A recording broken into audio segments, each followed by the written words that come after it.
प्रिय छात्र, good morning. हम इस वीडियो में पढ़ने जा रहे हैं वैद्युत फ्लक्स एवं गॉस की प्रमेय। प्रमेय को पढ़ने से पहले कुछ इम्पोर्टेंट परिभाषाओं को हम देखेंगे, जैसे क्षेत्रफल वेक्टर। क्षेत्रफल वेक्टर क्या है? अभी तक हम लोगों ने क्षेत्रफल को एक अदिश के रूप में लिया है। जहां कहीं भी हमने क्षेत्रफल यूज किया वो एक अदिश के रूप में यूज किया, लेकिन कभी कभी ऐसी भी स्थिति बनती है जब क्षेत्रफल को सदिश के रूप में लेना पड़ता है। तो क्षेत्रफल का परिमाण तो होता ही है, लेकिन उसका दिशा क्या होगा इसको हम जानने की कोशिश करेंगे। जैसे ये एक क्षेत्रफल है ए, इसका परिमाण है। अब यहां से अगर हम एक अभिलंब खींच दें, अभिलंब, तो ये जो अभिलंब बाहर की ओर निकलता हुआ आप देख रहे हैं, यही होगी क्षेत्रफल की दिशा। तो यहां हम एकांक वेक्टर लगा देते हैं। तो अगर इसका हम फार्मूला लिखना चाहें तो ए, इसको हम सदिश स्वरूप दे रहे हैं तो यहां पर तीर का निशान लगा देते हैं। ये तो परिमाण है, लेकिन एकांक वेक्टर से इसमें हम गुणा कर देते हैं तो फिर ये सदिश हो जाता है।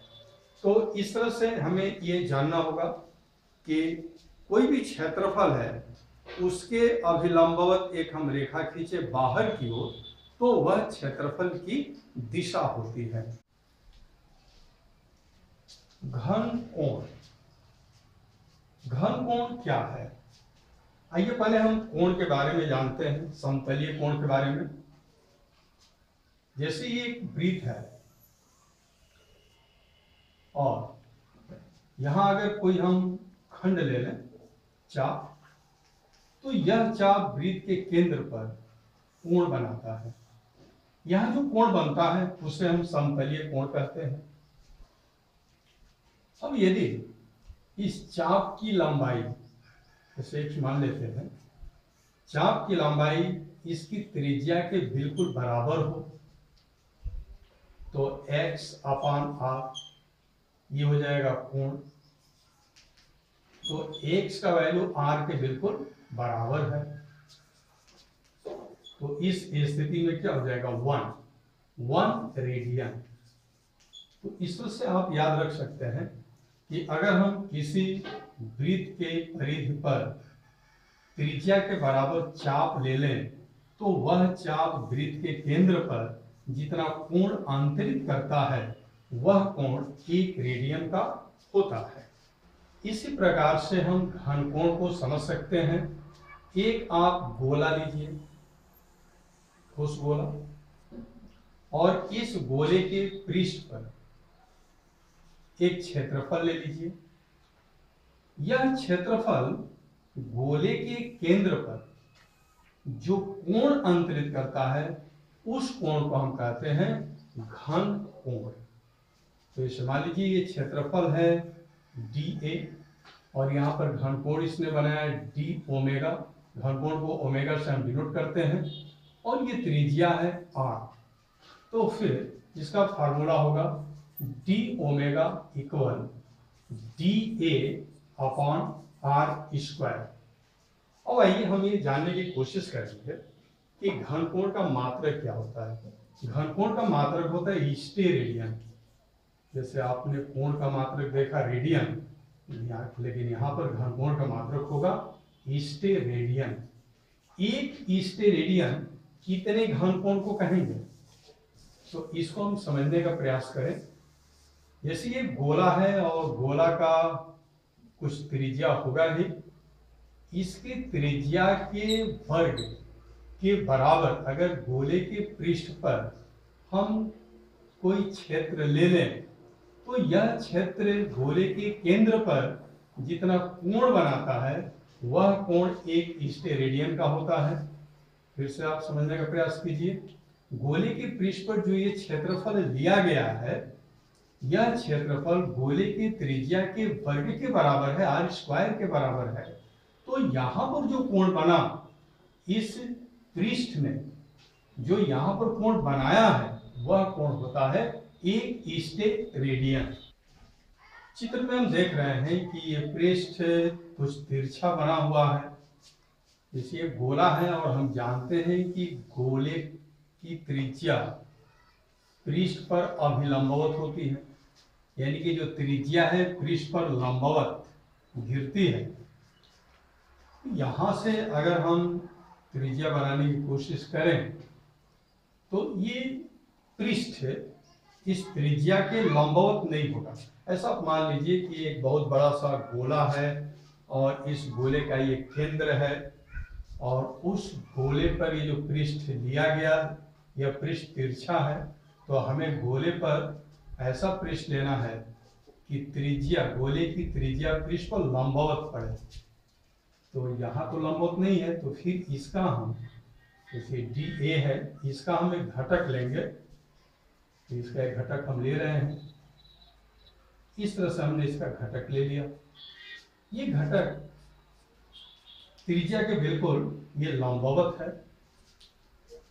अगर इन दोनों पृष्ठों के बीच का कोण देखें तो यहाँ पर ऐसे कोण बन रहा है और ये इस तरह से आगे की तरफ निकलते हुए यहाँ पर एक कोण बन रहा है थीटा, और जितना यहाँ पर कोण है उतना ही कोण इन दोनों के बीच होगा, यानी कि घटक और पृष्ठ के घटक के बीच का जो कोण होगा वो भी थीटा होगा, बिल्कुल इस तरह से होगा। इसके बीच में जो कोण बनेगा थीटा बनेगा। तो इसके सामने की जो पृष्ठ होगी वो तो कर्ण हो जाएगी, और ये यहाँ पर आधार का पोजीशन ले रहा है।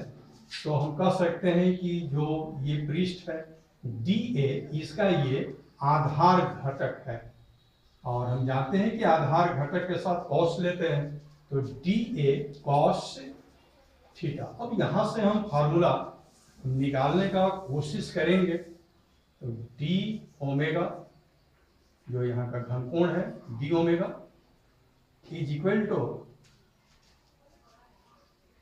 D A cos theta upon r square, त्रिज्या आर है।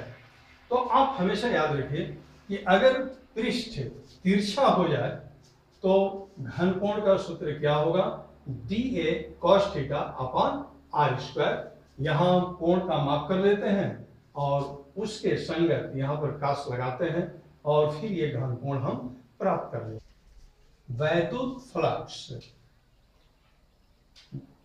एक समान वैद्युत क्षेत्र में हम एक पृष्ठ ले रहे हैं, ये पृष्ठ है, क्षेत्रफल ए है, इसकी भी दिशा होगी और इसकी दिशा इसके अभिलंबवत बाहर की ओर को होगी। ये इसकी दिशा हो गई ए की। जिस विद्युत क्षेत्र में इस पृष्ठ को रखा गया उस विद्युत क्षेत्र की दिशा भी ऐसे ही है।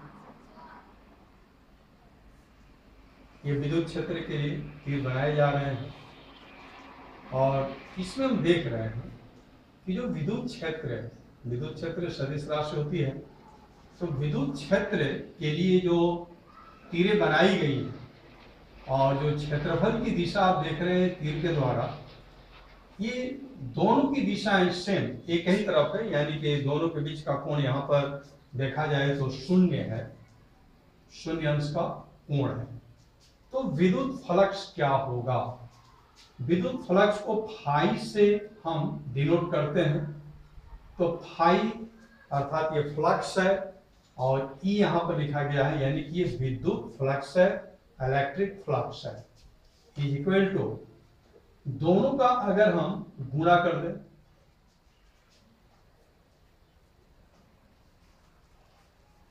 ई, जो विद्युत क्षेत्र है और क्षेत्रफल ए, दोनों का गुणा अगर कर दिया जाए तो फिर प्राप्त हो जाता है विद्युत फ्लक्स। लेकिन क्या होगा यदि क्षेत्रफल की दिशा और विद्युत क्षेत्र की दिशा भिन्न भिन्न हो? तो इस दूसरे चित्र में आप इसको देख सकते हैं, ये है क्षेत्रफल की दिशा, लेकिन यहां पर देखा जाए तो ये हो गया विद्युत क्षेत्र की दिशा, इस तरह से विद्युत क्षेत्र की दिशा आप देख रहे हैं इसमें, यानी कि क्षेत्रफल की दिशा और विद्युत क्षेत्र की दिशा ये भिन्न भिन्न है, उनके बीच में कोण है थीटा, तब क्या होगा? तो हम विद्युत क्षेत्र की दिशा जो आप देख रहे हैं यहाँ पर, विद्युत क्षेत्र को हम दो घटकों में विभाजित करते हैं।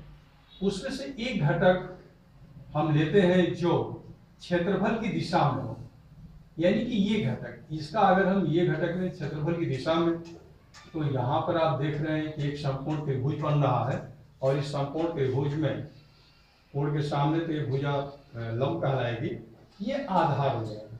यानी कि ई का ए की दिशा में घटक जो प्राप्त हो रहा है वह घटक आधार घटक है, इसलिए इसको हम लिख सकते हैं ई कॉस थीटा। तो हमने देखा कि ई का ये जो आधार घटक है ई कॉस थीटा, और ए दोनों का अगर गुणा कर दिया जाए तो फिर हमें प्राप्त हो जाता है वैद्युत फ्लक्स। तो ये हो गया ई कॉस थीटा, और गुणा हमने किया ए से, क्षेत्रफल से। तो यहाँ पर देखा जाए तो विद्युत क्षेत्र और ए, विद्युत क्षेत्र भी सदिश है, और यहाँ पर हमने सदिश रूप में क्षेत्रफल को लिया है, दो सदिशों का गुणा हो रहा है, और यहाँ पर कॉस आया है। क्लास 11th में आपने पढ़ा होगा दो सदिशों का अदिश गुणन यहाँ पर प्राप्त हो रहा है, यानी कि डॉट गुणन यहाँ पर प्राप्त हो रहा है।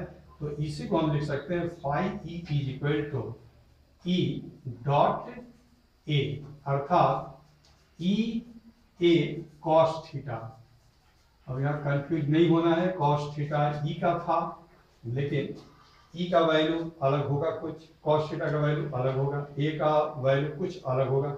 अगर तीनों का हम गुणा कर दें तो फिर वैल्यू तो सेम वही प्राप्त होगा, चाहे आप ई ए कॉस थीटा करें। तो आप इस तरह से ये फार्मूले को याद कर सकते हैं, phi E is equal to A cos theta, ये है वैद्युत फ्लक्स। अगर ये पृष्ठ इस तरह से हो, अनियमित ये पृष्ठ है आप देख रहे हैं, और विद्युत क्षेत्र की दिशा ऐसे है। विद्युत क्षेत्र समान भी हो सकता है और समान भी हो सकता है, जिस तरह का भी हो। तो यहाँ हम देख रहे हैं कि विद्युत क्षेत्र असमान है, और पृष्ठ की अगर बात करें तो पृष्ठ भी यहाँ पर अनियमित है, तो यहाँ फ्लक्स निकालना थोड़ा मुश्किल हो जाता है। इसके लिए हम क्या करते हैं कि इस पृष्ठ पर एक छोटा सा टुकड़ा हम ले लेते हैं। जैसे मान लीजिए कि वो टुकड़ा ये है, यहाँ पर एक हमने टुकड़ा ले लिया। देखा जाए इस टुकड़े की दिशा, तो दिशा तो बिल्कुल ऐसे होगी बाहर की तरफ, लेकिन यहाँ पर जब विद्युत क्षेत्र की दिशा देखा जाए तो विद्युत क्षेत्र इस तरह से यहाँ पर गुजर रही है, तो विद्युत क्षेत्र की दिशा इस तरह से हो गई ई की दिशा, और ये हो गया डी ए की दिशा। क्षेत्रफल की दिशा, क्षेत्रफल डी ए है। तो यहाँ पर हम कोण देख रहे हैं थीटा, अर्थात विद्युत क्षेत्र और क्षेत्रफल दोनों के बीच का ये कोण है थीटा। तो यहाँ से जो फ्लक्स गुजर रहा है वो फ्लक्स क्या होगा, कैसे हम फ्लक्स निकालेंगे? इस क्षेत्रफल डी ए से गुजरने वाला विद्युत flux phi E is equal to E का वैल्यू क्या है इसको हम जानने की कोशिश करेंगे, डॉट डी ए। तो E D A cos theta. इस तरह से हम किसी भी अनियमित आकृति का पृष्ठ है और वहां से जो वैद्युत फ्लक्स गुजरता है उसको हम ज्ञात कर सकते हैं। गॉस की प्रमेय, जैसे ये एक पृष्ठ है जो बहुत ही अनियमित है ये, और ये एक बंद पृष्ठ है और इसके अंदर एक आवेश रखा हुआ है प्लस क्यू चार्ज। अब यहाँ से अगर हम फ्लक्स निकालने की कोशिश करें तो ये पृष्ठ इतना अनियमित है कि इसमें बहुत सारे हमें छोटे छोटे ये क्षेत्रफल अवयव लेने होंगे, बहुत सारे होंगे, और इनसे होकर गुजरने वाली फ्लक्स रेखाओं की संख्या हमें ज्ञात करना होगा, और सबको जब हम जोड़ेंगे तो फिर प्राप्त होगा इस पृष्ठ से गुजरने वाला संपूर्ण वैद्युत फ्लक्स। अब आप ये सोच सकते हैं कि यह काम कितना जटिल है, कितना ये टेढ़ा काम है। अब सभी का क्षेत्रफल निकाला जाए, फ्लक्स निकाला जाए, बहुत मुश्किल काम है ये। इस मुश्किल काम को गॉस ने बहुत आसान किया। गॉस ने कहा कि अगर आप संपूर्ण पृष्ठ से होकर गुजरने वाला वैद्युत फ्लक्स निकालना चाहते हैं तो आपको कुछ नहीं करना है, बस इस चार्ज को ले लीजिए, आवेश को ले लीजिए, और इस आवेश में आप एप्सिलॉन जीरो जो निर्वात की विद्युतशीलता है इसे आप भाग दे दीजिए, तो फिर संपूर्ण पृष्ठ से गुजरने वाला वैद्युत फ्लक्स ज्ञात हो जाएगा।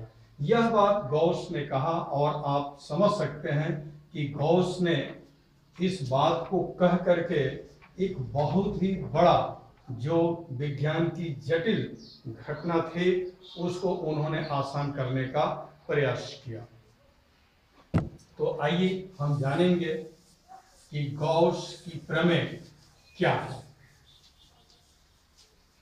किसी बंद पृष्ठ से गुजरने वाला वैद्युत फ्लक्स फाई ए उस पृष्ठ द्वारा परिबद्ध कुल आवेश Q का 1/एप्सिलॉन0 गुना होता है। तो इसको हम प्रूव करने की कोशिश करेंगे। उपपत्ति,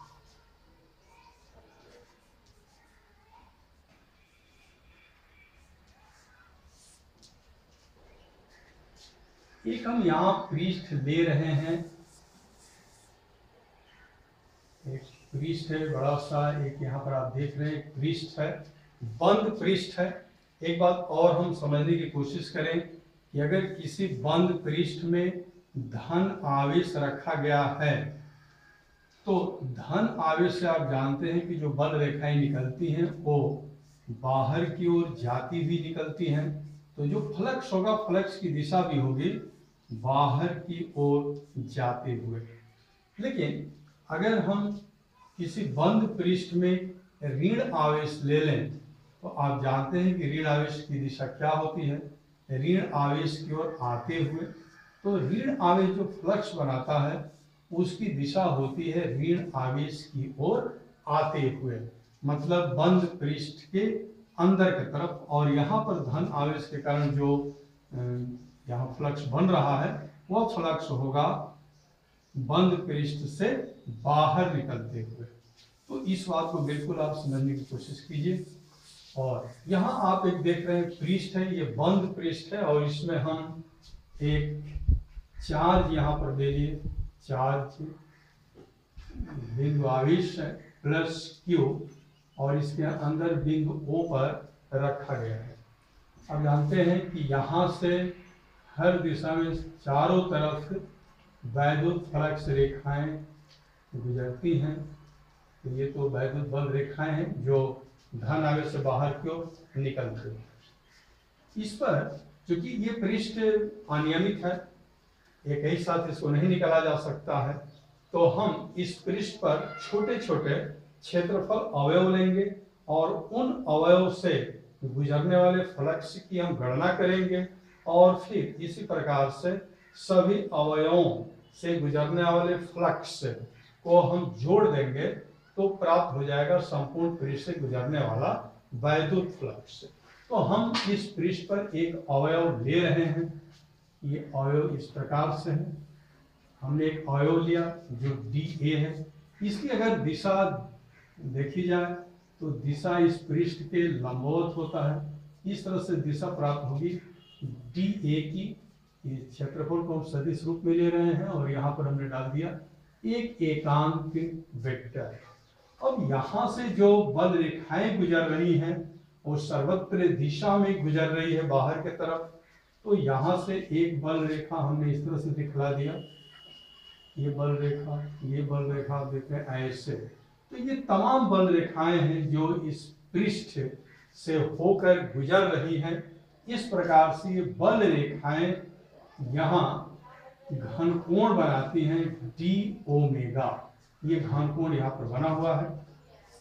यहाँ से अगर इस तरह से हम लाइन खींचे तो ये लंबवत, इस पृष्ठ पर ये लाइन लंबवत गिरती है।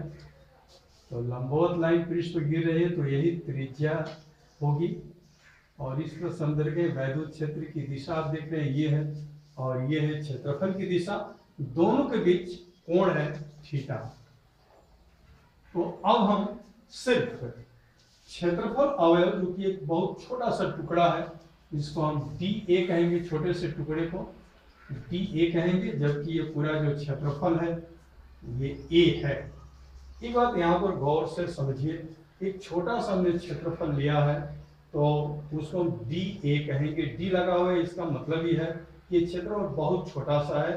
ए है यहाँ पर, डी नहीं लगा हुआ है, तो इसका अर्थ है संपूर्ण क्षेत्रफल। यहाँ पर आप देख रहे हैं कि घनकोण है, इसके पहले डी लगा हुआ है।